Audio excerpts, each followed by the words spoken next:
Welcome to Beyond a Million. I'm Brad Waymer. Today I'm joined by the handsome and arrogant, if you ask me, Ryan Daniel Moran. Ryan Daniel Moran is the founder of capitalism.com. He is the author of the tremendous book. Have you read it, Ryan?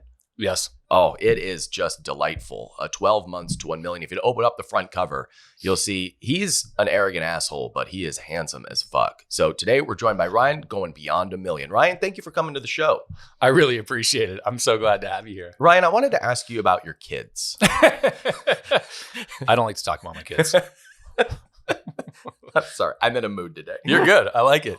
So, Ryan Moran, I met you. Do you want to talk about how I met you? Do you remember this? Well, start talking and then I'll interrupt so you. You don't remember how we actually met because we met like 6 times and you had been a client for many years, like many years at that point. And so I meet you at an internet marketing party 1 time, 2 times, 3 times. And I'm terrified of where this is going. I know, it's great. It's actually fantastic. So I meet you at an internet marketing party and several times, and you're always sort of, and I find out later that, those social dynamics, not your favorite, but you're sort of dismissive and just skirt out. You don't really say hi.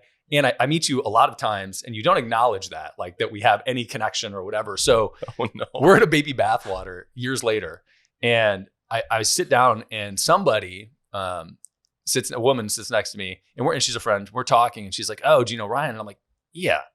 We've met like 6 times and he's kind of dismissive and rude every time I meet him. And she's like, "Oh." And so we're talking about it. And then you happen to sit down across the table. And this woman goes, "Oh, hey, Ryan, Brad was just saying that you're kind of an asshole every time that you meet him." And then she just stops talking.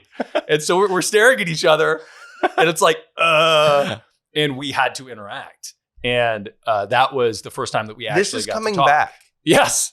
Yeah. And at the end of that event, Baby Bathwater, we took a flight back together and then a shuttle back together at like 2 a.m. and talked a little bit then. Yeah. But that was the beginning of actually getting to know you as a human, which was good. Okay, so this is coming back. Like I remember this, but I don't remember it was you. I have a very favorable thought process of you when I think That's about good. you. I love it. But I do remember sitting at a table and you saying very directly something like, "Yeah, I just kind of felt like you were dismissive," or like you said it straight up to me, and I was just like, I didn't have a choice. She put me on the spot, and I remember being like, "Oh, okay." I think I said something like, "Thank you for that feedback." That's like, I think I received it. I don't think I dismissed it then. Yeah. And then it was like, okay, all right. Like now that we have something to work with. Totally. Is that how it went? Yeah, pretty much. Okay. Pretty much. It startled you that this thing got dropped in the middle of the table. But I also, I love that. Like it's a sign of maturity and desire to connect as people when people are able to receive the feedback and be like, "Oh, I'm sorry, that's not what I intended at all." Like I was unaware that was the social dynamic that we were having. Thank you for letting me know. And I appreciate that you now recognize that the internet marketing party setting is not my favorite social setting. Like I love internet marketing party, and I don't know how to explain it anyway without sounding like a total asshole. But going to internet marketing party, because I do podcasts and content, I'm often approached by people who have followed me publicly, and I don't feel like I can connect with my friends who are there. And so it just sometimes it's like an uncomfortable position for me to be in because I'm not sure if I should be, public Ryan or if I should be hanging out with my friends Ryan. I never really get into one, so I often do just as quickly as possible make my way through the crowd and go to the corner. So thank you for recognizing that now. Well, 2 things. One, I have a mohawk. So that thing happens to me a lot where I go somewhere and somebody's like, "Oh, hey." And I'm like, "I don't know who the fuck this is." And I have gotten better at handling that. Right. But I understand. 2 is I had a situation like this maybe a week ago where somebody's business partner, we were exchanging texts, and he basically said, "Yeah, he made some comment like, 'You did us wrong and we're no longer interested in doing business with you.'" And I was like, and this is the friend I've known for 15 years. And I was like, whoa. And so I responded with, "Oh my God, I was totally unaware of this. I don't know how whatever actions fell on deaf ears with me. I don't know how I misread this situation, but I apologize, blah, blah, blah, blah, blah." And I directly approached it with both of them. And it resulted in a great conversation with the friend of 15 years to really clearly, cleanly work through that situation and understand why there was a misunderstanding, right?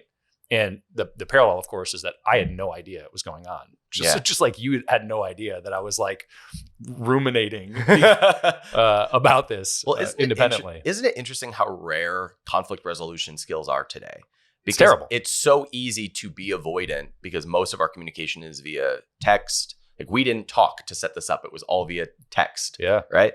And email and swiping left and right. It's so easy to not even get to a point in a relationship where there can be conflict. And so we have a very atrophied muscle of how to deal with conflict. And so much of conflict is just recognizing the other person's perspective and what happened for them and just honoring that. And that diffuses most conflict. But we never get to that point in most relationships because they're so surface level.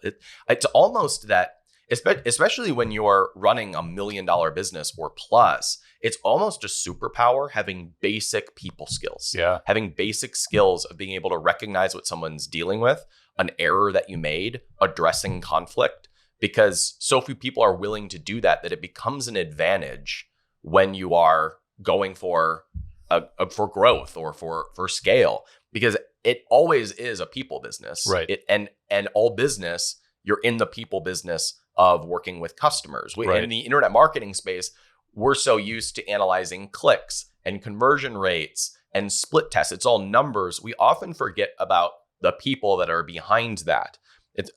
That's why, when I'm working with entrepreneurs, the first thing I tell them, because my specialty is helping entrepreneurs have their first million.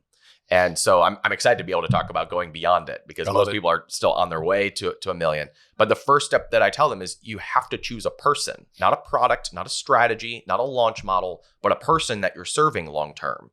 And when you can think about who you are serving on that journey, they will follow you for a very long time. And this blows the mind of especially internet entrepreneurs because they're so used to looking at just data and numbers.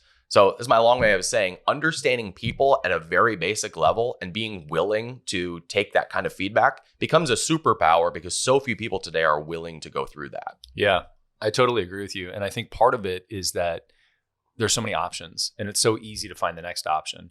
And in personal life, the swipe analogy, if you're surface level into the beginning of a relationship and something goes in a direction that you don't want, it's very easy to just jump to a different person, right? It's very easy to do that. And in marketing, it's also very easy to ignore drilling into a very specific avatar and just pursuing that one thing, specifically when other things pop up and it involves saying no to the other things to drive in the one direction that's relevant, right? And so people end up splitting the focus when they do that, or at least that's how I heard that. And especially when there's a new platform, a new advertising channel, a new social media platform to use. But it is the drilling down of that person that allows you to go beyond $1 million. You can kind of go wide shotgun on your way to $1 million. I mean, it's not that hard. You have to sell some things consistently. You need to have a couple products, maybe an upsell, and one good traffic channel to get to $1 million. But over $1 million, and that's actually the plateau that I work with a lot of e-commerce entrepreneurs. They plateau right at $1 million because they can't make that transition of selling things, of having a traffic channel that converts, and worrying about the numbers to, I need to drill down and go deep with the one person who's going through one transformation to go from 1 to 10. I actually have to get more focused, not learn more things. I actually have to go milk this one channel that's working before I add 3 more. And so the paradox is people think that going wide got them to $1 million. So going even wider is going to take them to 10. But it's the exact opposite. It is pruning down and focusing and going deep with that avatar in order to go from 1 to 10. Yeah, being an expert in one thing instead of being mediocre at 15. Right. Okay, so let's back up for a second. So Ryan Daniel Moran, thank you for being here. Good to see you. Good to see you too. That guy who introed me was awful. He's fantastic. I loved him. I want him to come back and do all the intros for the show. That would actually be a really, really entertaining segment. Just I'll send you the guests and you'll do the intros. That's fantastic. Tell me about your background. So you started a company years ago and sold it, but that journey is kind of interesting because it'll bring us full circle here in a minute. So what was the beginning for you? How'd you get into it? I actually got my start in affiliate marketing. So my start was sounds clean and reputable. What's that? Affiliate marketing. There are no scammy people there. Oh, ever. Right. Well, there's a few. I did search engine optimization, Google AdWords, and building email lists, and sold other people's stuff. Yeah. And that was how I paid for college. That was how I made my first million.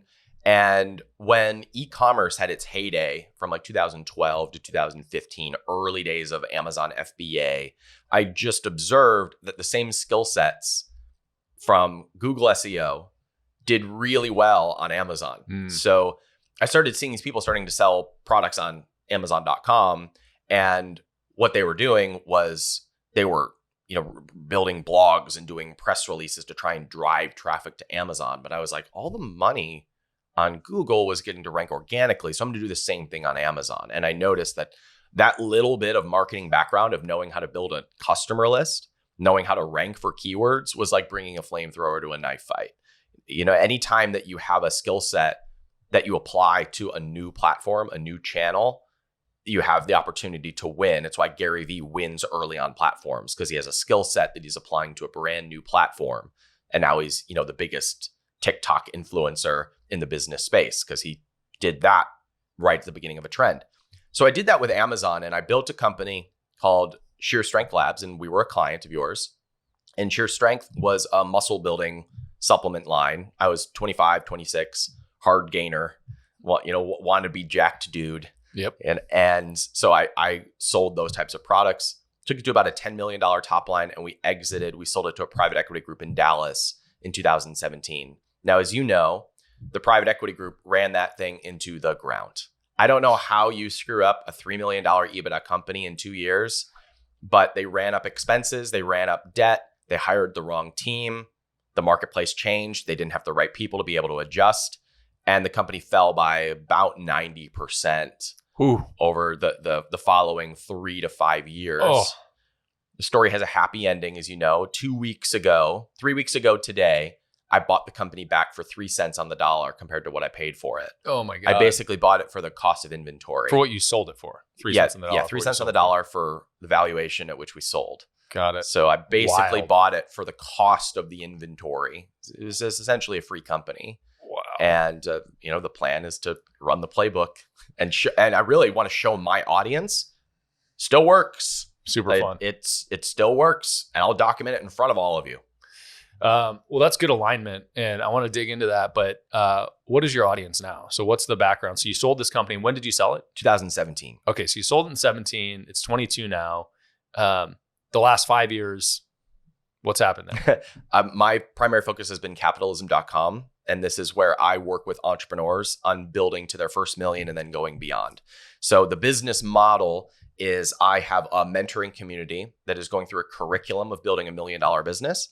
And then I have a fund and an incubator that takes equity stakes in the businesses that come from that pipeline. So just this week, there was a student who is just over $1 million, wants to grow to 10. And so my fund is deploying capital into his business. We're taking 30% of his business, and we're bringing capital, advice, and relationships to the table. So we'll partner.